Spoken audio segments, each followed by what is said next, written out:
Good Monday morning. I've been working on the lessons for the VBS that we're going to have here in Greensboro, Georgia, starting this Sunday night. And I just had this kind of thought come to me as I was working on that. And then I saw it played out in my daily Bible reading this week in the book of Esther. And I just felt prompted to give you a thought on it for this Monday morning. But the book of Esther is this just beautiful book. Comes right before Job, which is hard for any of us to read. So it's nice to have this little tucked away story. But there are multiple players in the book of Esther, and one of them is a man named Haman, who is a very broken, destructive man. And there's this moment in chapter 5 where he pulls his people together, his wife and all his friends, which is very interesting little snippet in there, where he asks them what to do with this man named Mordecai that is driving him crazy. In the middle of all of these things that look so good in his life, he's just focused on this one man who won't honor him and worship him the way he wants him to. And so all of his wonderful friends and his wife tell him exactly what he wants to hear, which there's a real lesson there. It's really wise to surround ourselves with people who are willing to speak truth to us and not just what we want to hear, because we put ourselves in really dangerous places when that's what we surround ourselves with. And so here he is. And they're all like, why don't you build some gallows, like up in the backyard to hang this guy on? And then when you go to meet the king tomorrow, let's tell him that you've got these gallows and tell him what this man Mordecai has done, which the only thing Mordecai has done is not bow down to this man, because he only bows to one, which is God Almighty. So little does Haman know, but in the middle of the night, God has awakened the king. And the king asked for the annals, which are the books where everything is recorded by the stewards of those nations during that time. And they would write everything, the scribes would write everything down. And he was bored in the middle of the night when he was awake, and he asked for a book, kind of like we would do, But that's the book he asked for. And so as they're reading this to him, they read him the story about this man named Mordecai who has protected the king because he overheard a plot to kill the king. Now, this is a story until God had awakened the king in the middle of the night. He did not know. And now he does. And he asks a question, what's been done for this man Mordecai that has saved my life? And they're like, nothing.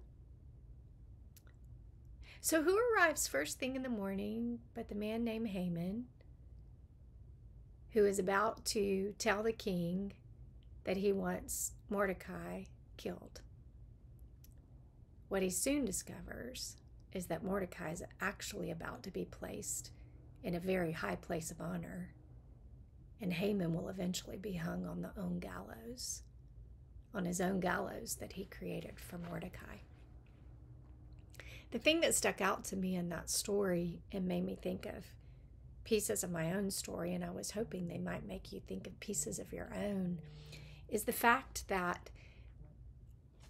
when you think about this moment of this king being awakened in the middle of the night, and he reads the story about Mordecai right before Haman's about to come to him to have Mordecai hung on these gallows that he's made.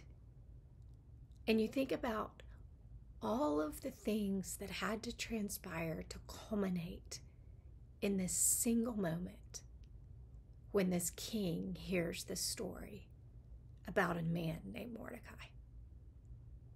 I mean, when you think about what got Mordecai in the position to overhear this conversation from these men that were going to kill the king? What How did it get to where the scribe wrote it down? How did it get to the moment where it just happened to be the day before or the day after Haman builds the gallows to destroy Mordecai? Or the fact that Mordecai is the man that drives Haman crazy in the first place? Or the fact that the king can't sleep that night? Every moment was divinely orchestrated by the maker of heaven and earth for that moment right there. To get Mordecai before the king, before Haman could get to the king. I wonder about your life. That moment that overwhelmed you by the goodness of God, the opportunity that came at just the right time, the healing, the provision, the relationship.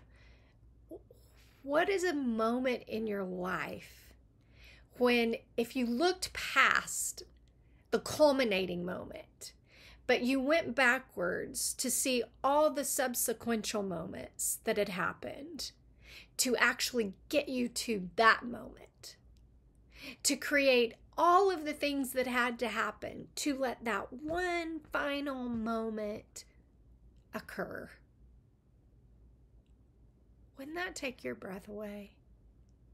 I mean, the culminating moment's already taken your breath away, but if you really went back to trace the steps and all the ways God had to move to get that one moment to you at just the right time and just the right way, or that one person to you exactly when you needed them and they were exactly who you needed in that season of your life.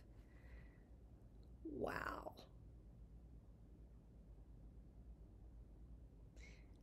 Friends, I just encourage you to do that this week. I encourage you to take a significant event in your life when you saw God's hand all up in your story, and then I want you to almost like trace it backwards to think about all the things that had to happen to even get you there. As if God couldn't take your breath away enough. Imagine that. God is working in our story. He's always working. He's even working when people have laid gallows out for our destruction and demise. That is the faithfulness of our God. I thought that might be encouraging to get you through the week as we start this Monday morning.